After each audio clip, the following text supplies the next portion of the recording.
Hello and welcome to the fourth episode of the Make Money with Mace podcast. I'm your host Mace, and today we are previewing the NFC West. The division is a funky one. Honestly, there is not as much to say about it as the AFC West, and frankly, there's less to say about NFC teams in general than AFC teams these days. Feels like a complete switch from, our father's NFL. So, without further ado, let's rip right into it and start off with the Arizona Cardinals. Their over-under on the season is 4.5. Super Bowl odds, 18,000. NFC champion, 8,500. NFC West winner plus 2,700. They should be called the Arizona Calebs this year. It's not really looking good, and they're not coming off a good year last year either. 2022 record 4-13. They were 8-9 against the spread, so maybe as a last year at least they were all right when it came to betting on them to cover. Scoring offense 21st, efficiency wise through DVOA 30th. Scoring defense 31st, efficiency wise 24th. Special teams scoring they were 8th, but in all aspects of special teams they were 20th. Not a good team. Kyler got hurt in December, so they were a bad team before the injury to their... He's an above-average quarterback, for sure, but not a great team. They lost a lot of guys who've been there for a long time, lots of veterans. Less so AJ Green and Robbie Anderson, but guys like Max Garcia and Cody Ford and Marcus Golden and Zach Allen, Byron Murphy, and Andy Lee had been there for a very long time. They're gone now. In terms of retention, they kept Kelvin Beachum. Or no, they added Kelvin Beachum. They kept Greg Dortch, if you're into that sort of thing. And Matt Prater's still kicking around, so they're good there. I did really like their draft overall. It was a really solid draft for a team that understands that this isn't their year, and they need to be good where it matters in terms of the high-value positions. So Paris Johnson will be a starting tackle in the NFL out of Ohio State. Right out the gate, he should be starting and should be really pretty good. That was their first-round pick, 6th overall. They got B.J. Ojulari out of LSU, younger brother of Azeez Ojulari, and he's a good player. Garrett Williams, Syracuse corner. Michael Wilson, Stanford wide receiver. Good picks in the 3rd round. These are all top 100 picks too, which is obviously very, very good. And then you got John Gaines in round 4, offensive lineman. And outside of round 4, you never know what's going to be the case in terms of who's a super valuable player, who can be good, whatever the case may be. But I do want to note Owen Peppo out of Auburn. He's a linebacker, off-ball linebacker. He's productive. Off-ball linebackers aren't a high-value position, so who knows there. And Clayton Tune, he was a Houston quarterback this past year. Good backup. Could potentially see snaps this year, so that's a name to keep an eye on. UDFA's actually one to really do keep an eye on is Amari DiMercado out of TCU. He's a good ball player, so keep an eye on him, but other UDFAs, I'm not so sure. And let's get right into the 2023 preview in terms of how they might play. And it's not going to be good.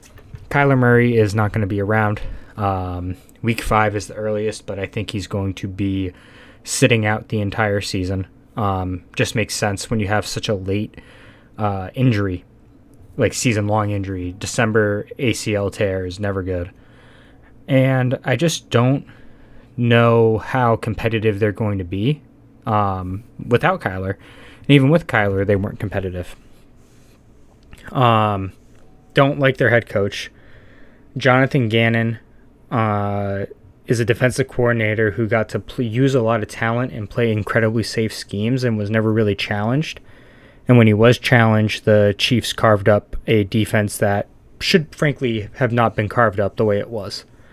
It's very Matt Patricia to Detroit in terms of football expectations, I think. He could be better, but his inability to... They don't have the exact same personnel, but they should have been able to have a reasonable facsimile of what Lou Anarumo does at Cincinnati to slow down Kansas City, but failed to do that.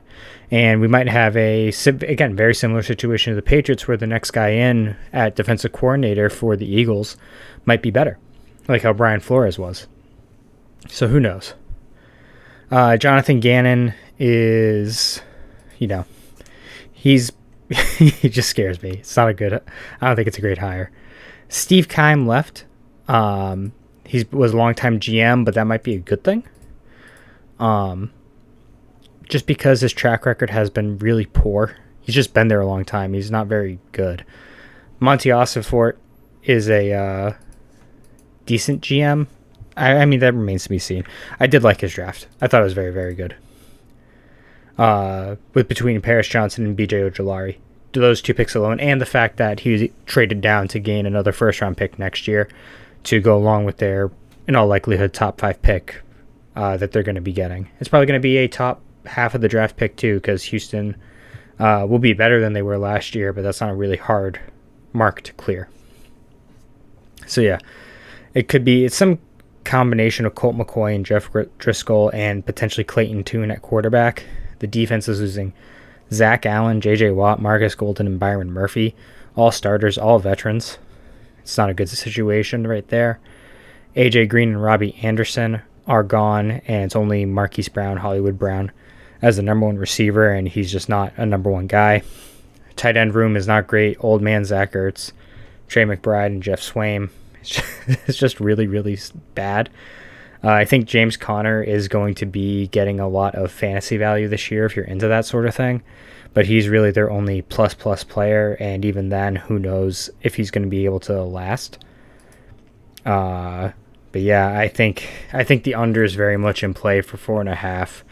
But man, they're the Arizona Calebs. It's really just not a good situation for the Cardinals at all.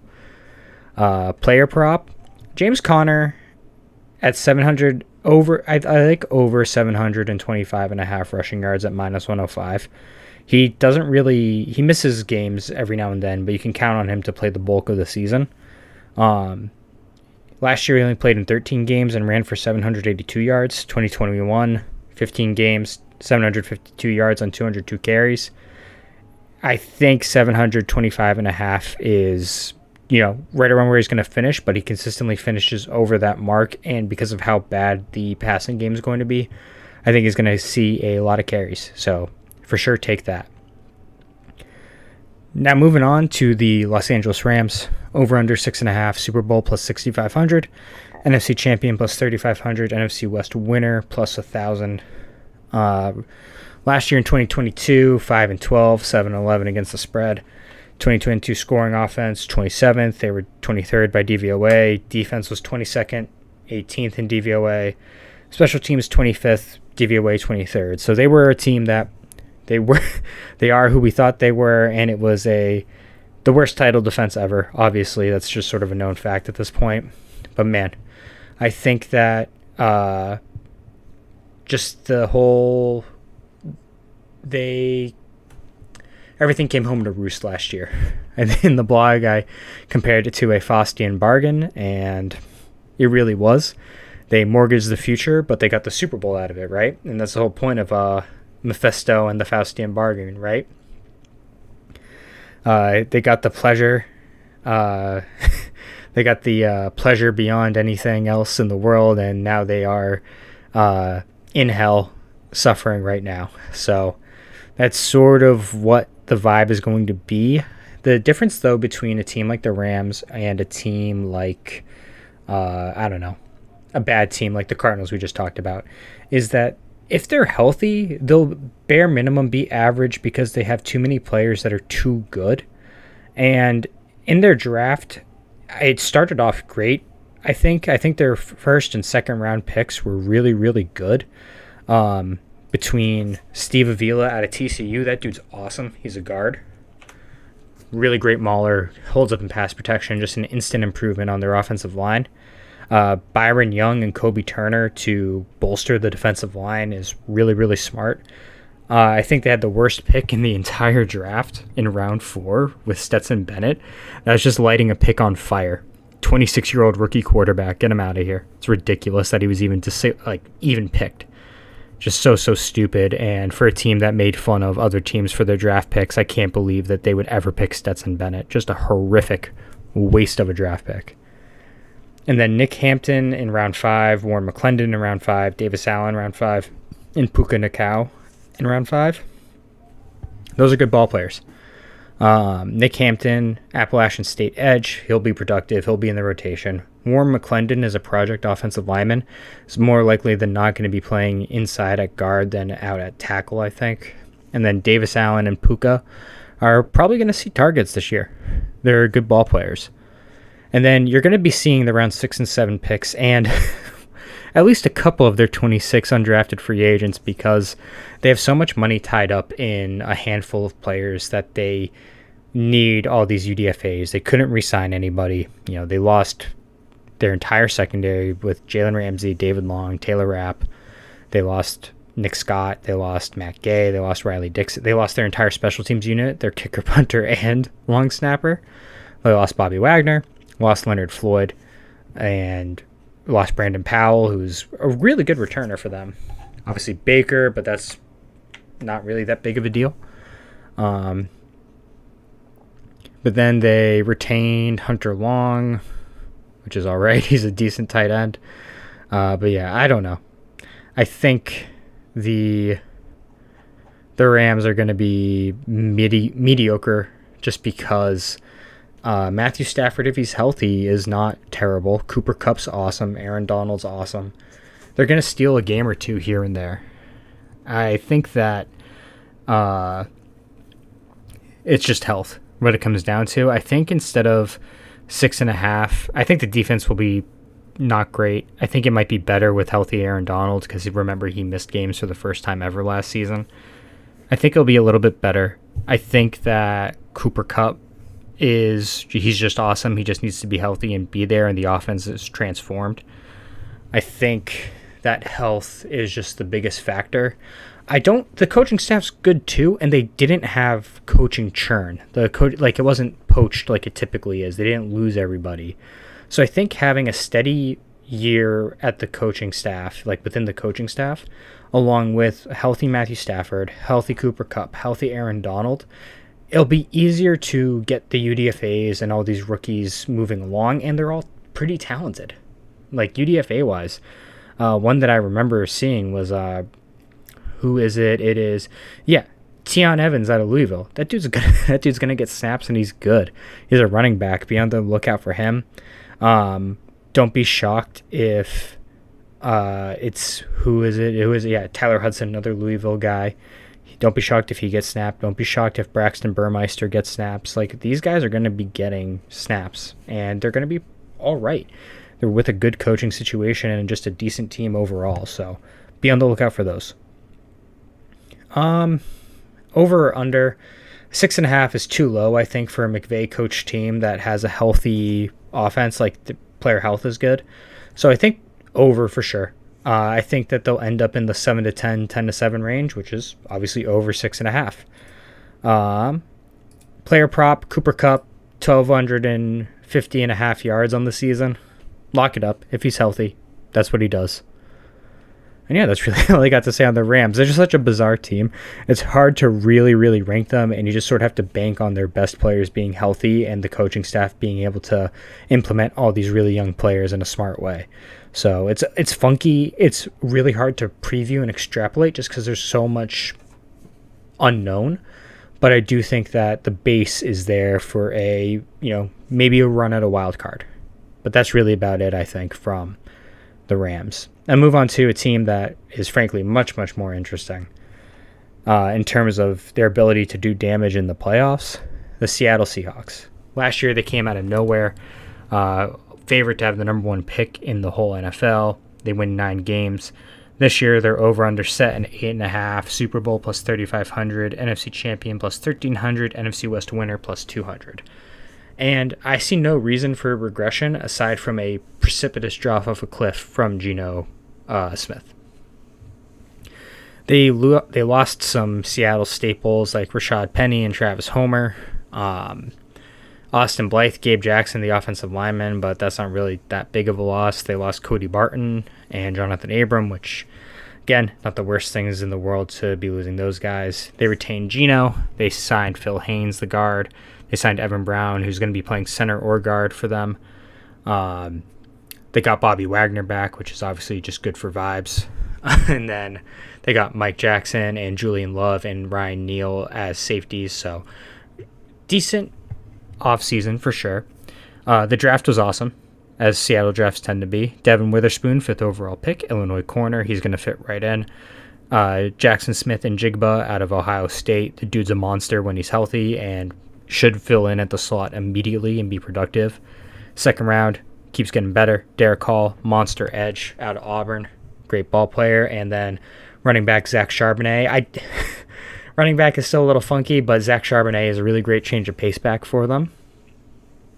And then they didn't have any picks in round 3, but in round 4 they address the guard position with Anthony Bradford, and they get some help on the interior defensive line with Cameron Young out of Mississippi State.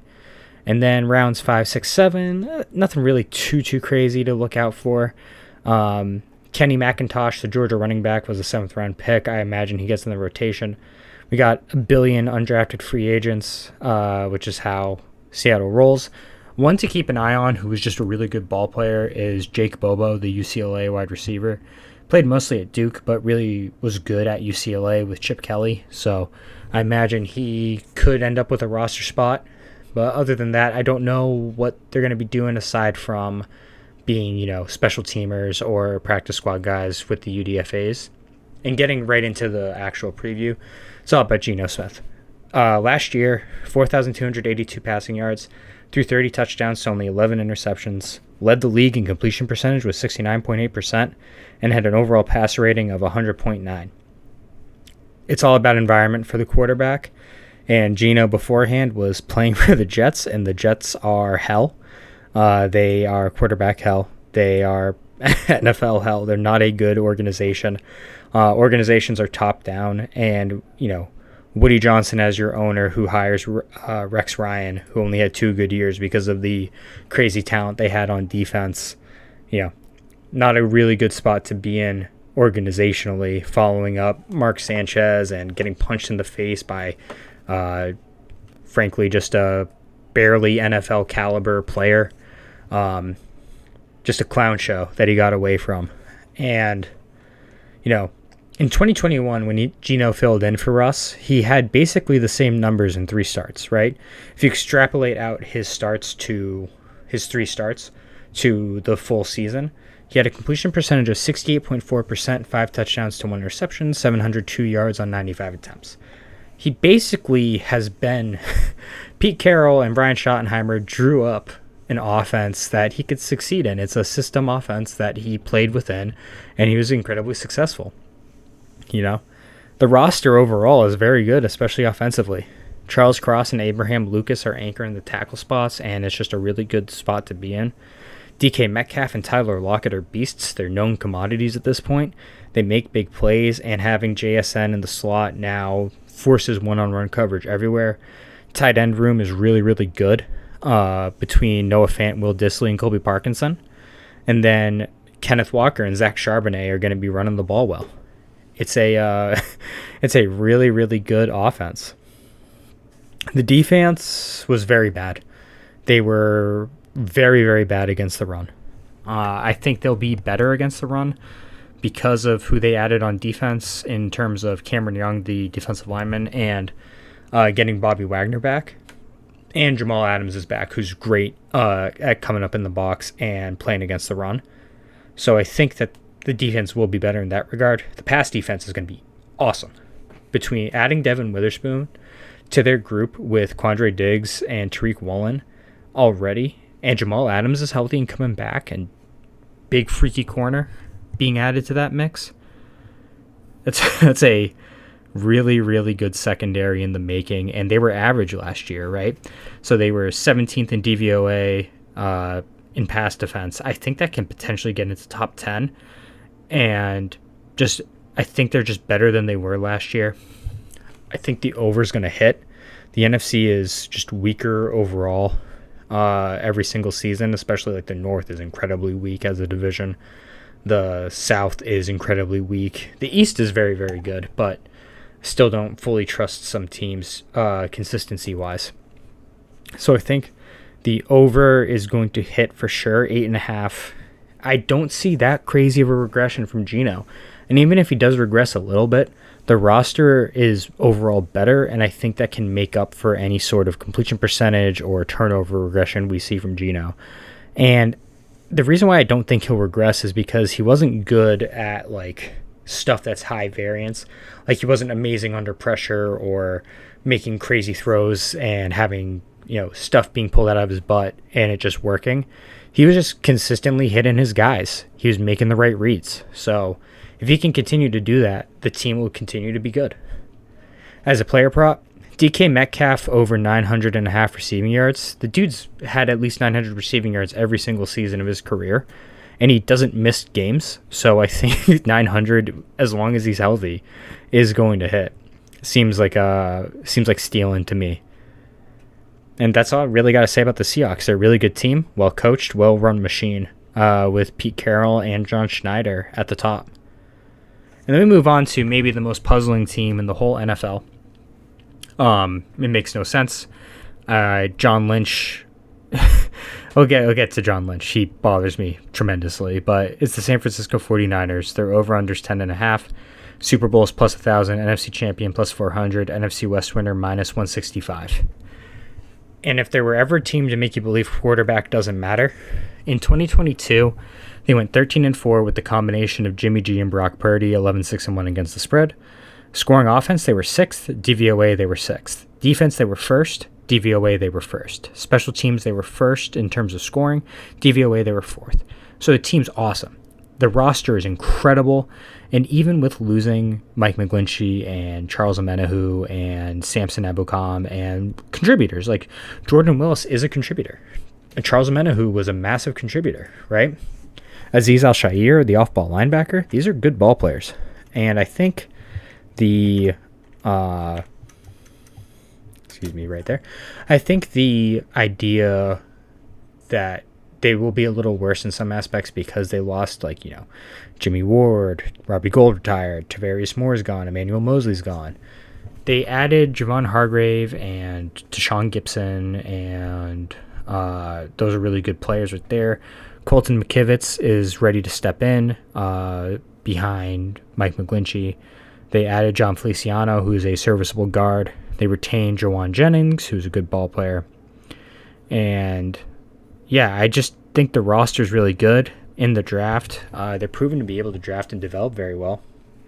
Jair Brown, Penn State safety. Dude's going to be good. They took Jake Moody in the 3rd round, which, again, he's a good kicker, but man. They added tight end Cameron Latu to the tight end room, who's going to fit right into that tight end room in all likelihood. In round 5, they added Darrell Ludo Jr. out of South Alabama. He's a corner. He'll find his way into snaps. And they had Robert Beal Jr. out of Georgia, interior defensive lineman. So that's probably going to be a good player. Round 6 and 7, I don't really know what's going to go on, except for the fact that they took Ronnie Bell out of Michigan. I think that guy is going to contribute in some fashion to San Francisco this year. I don't know. I don't know in what capacity, but I think he'll be seeing NFL snaps. The UDFAs, the two to keep an eye out on are the UDFA running backs they signed.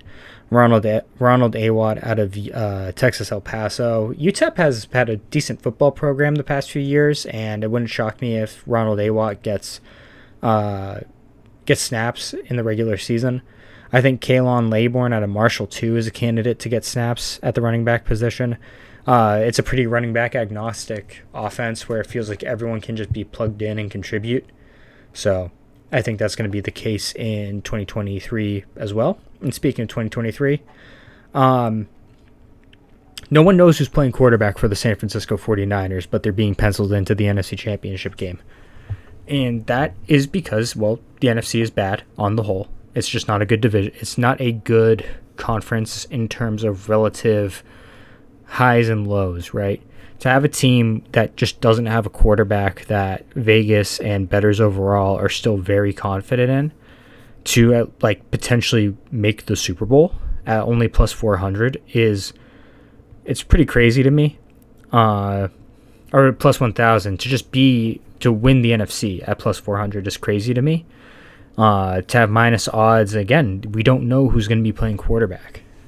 It's not Trey Lance, because he just hasn't played football since 2019. That's a pick. That's a pick that I think is maybe the worst pick in recent NFL history. Maybe the worst pick of the 21st century. Because think about what they've lost because John Lynch wanted the athletic freak that hasn't really done anything at any level to make you believe that he could be a consistent NFL football player. He's had 1 year. Trey Lance played 1 year at North Dakota State as a starter, and he was fantastic, but it's 1 year at North Dakota State. But he did well at the combine. He's an athletic freak, and that's who John Lynch wanted. It's sort of known that Kyle Shanahan wanted Mac Jones because Mac Jones probably would have just ran the offense efficiently and thrown the ball with accuracy, sort of like how Brock Purdy did, but Mac Jones was, setting, I think he still has the NCAA record for completion percentage in a single season, and he was doing it, like, Brock Purdy's good, but if Mac Jones is definitely better than Brock Purdy overall, just as a player, and if Brock Purdy can run this offense effectively, imagine what a guy with, pedigree could do. So that's how I sort of feel about the 49ers quarterback situation. And John Lynch only has a job because he's done such a good job evaluating talent outside of the quarterback position. It's undeniable at this point, especially defensively. But aside from the quarterback, the offense will be good. It's Kyle Shanahan. He's got too much of a track record. Obviously, the 49ers seem to be stopped by injuries more than anything else. But as long as Trent Williams, Colton McKivitz, or not even just Trent Williams, George Kittle, Kyle Juszczyk, Deebo Samuel, Brandon Ayuk, if those guys can play the vast majority of the games and be healthy come, January, they'll be a threat. That's just how good those guys are offensively. And that's, Christian McCaffrey is agnostic of, it's just not, Christian McCaffrey's impact is so much less than what people make it out to be, just because the running back's impact is so much less than what people make it out to be. He's obviously an excellent running back, but he doesn't need to be there to be effective, for this offense to be effective. If they were to lose all those other guys I mentioned, Christian McCaffrey would go back to being Mr. Soft Tissue Injury, not really playing as much as he should be playing, that sort of thing. So I think that's something to be on the lookout for, is injuries to those key guys. But if Juszczyk and Kittle and Trent Williams and just those monsters that they've got, they're violent football players that make you hurt. They make you hurt from the receiver position. They make you hurt from the tight end position. They make you hurt from the offensive line. The running backs can bang. It's just a tough team to face. And then that's not even getting to the defense, which was... Defenses tend to regress, right, year over year. The 49ers defense doesn't regress year over year because they actually play complementary football. So they can maintain being a top 10 unit year over year and sometimes be able to maintain a top 5 unit year over year because of the fact that they don't play as many snaps as other top level defenses do. The front seven is freakish. Like Charles Omenihu, who is an awesome football player, and losing him hurts, but they just replaced him with Javon Hargrave, who was a key rotation guy with the Eagles. So they're losing nothing. Well, they are losing something. Omenihu's awesome. But Hargrave is a proven commodity and a proven great football player. You get to add him to Nick Bosa and Eric Armstead. That's stupid. And then Dre Greenlaw and Fred Warner are playing linebacker behind those guys. Fred Warner is the best linebacker in football. It's not close. And then go to the secondary. You got Talanoa Hufanga, who's just going to be getting better. He is freakish. And you got Deshaun Gibson as the safety there too. So I think the defense is going to be awesome again. I think losing DeMeco Ryans and Charles Omenihu is going to be pretty big. But overall, I think the defense will continue to be a top 10 unit at worst, right? I don't see, as long as they're healthy, I don't see this unit being lower than a top 10 unit in the NFL. They're such a good team. It's such a freakishly good roster. Man, imagine if they had a quarterback. And speaking of the quarterback, Brock Purdy needed partial UCL reconstruction. And I'm a big baseball fan. And hearing UCL and reconstruction in a sentence is always scary. It's you'd never know. And I don't know how it's going to interact with football. He didn't need the full Tommy John, but even still, you don't know if Brock Purdy's ever going to be the same guy again because of an elbow injury. It's scary stuff. And then they signed Sam Darnold, he shows you why he was taken so high. I think he was a top 10 pick in his draft class. He shows you why he was such a highly touted prospect. And then he makes a doy play. He's seeing ghosts, all that stuff, right? But he's also like Geno Smith. He played for the Jets and he played for clown regime with the Panthers. And yeah, I just don't think it'll be good for no, I don't know if it'll be good for Darnold. It's obviously good for Darnold to be playing for Kyle Shanahan, but I don't know how much better he can be than what we saw when he was good in Carolina, like the good games in Carolina. I don't know if that's just the ceiling, and maybe it is, but I also don't know if we're just going to see more of the bad Sam Darnold that we've seen before. But I think that there's something there, and if there's something there, a coach as good as Shanahan will be able to get something out of it. But it's just a massive question mark. It's definitely not going to be Trey Lance. Again, like, this is just something I believe. Like, when you're not playing a sport for so long, you lose your game sense, you lose your awareness, right? Trey Lance has played fewer than 100 snaps of professional football. He played one single season of college football as a starter. He has no awareness. He has no game sense. It's impossible for him to have any. And the only way to build that up is to play, which is something that I don't think we'll be doing unless John Lynch strong arms it and ends up hurting the team. It wouldn't be the first time we've seen a front office throw a coach under the bus that way. So, yeah, quarterback's just a massive question mark. It's probably going to be Darnold because I don't know how healthy Brock Purdy's going to be. I don't know if the 49ers know. They probably do know, but they're probably just playing games a little bit. But, man, I just don't know what the 49ers are going to look like at the quarterback position. But, lucky for them, they play in the NFC. And playing in the NFC, and especially the NFC West, means they've got 2 games against the Cardinals and 2 games against the Rams. For just roster quality difference overall, they should be going 3-1 at a minimum in those games, and they should be splitting with Seattle at a minimum in those games. So you got 4-2 right off the bat, and then let me see what division they're playing. I know it off the top of my head, but depending on the division they're playing, in both the less than the AFC, because I think the NFC division, the AFC divisions are just so much better. Even the AFC South is just better. So it looks like they're playing the okay, so they're playing the AFC North, which is not going to be easy, and they're playing the NFC East. So it's a harder schedule than most, but I do think that I'm just looking at it. So the win against the Rams, Giants is a toss-up. They win against the Cardinals, Cowboys a toss-up. They should beat the Browns, should beat the Vikings. Bengals, they're probably going to lose. Jags is a toss-up. Bucks are going to boat race them. Seahawks, again, who knows. 49ers, Eagles probably have the edge. Seahawks again. I think they end up splitting that, like it'll be home and home. Beat the Cardinals, beat the Commanders, beat the Rams, toss up against the Ravens, and yeah. So I think that's at least 11 wins that I just listed out.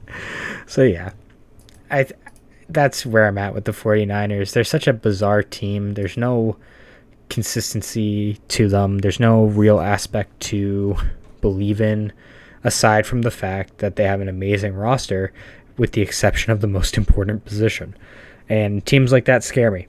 They really do, because, you know, we've seen it with the Broncos having such a good roster. They're a quarterback away. Teams that are a quarterback away scare me in terms of betting on them because you just never know when the team falls apart and they can't do it anymore.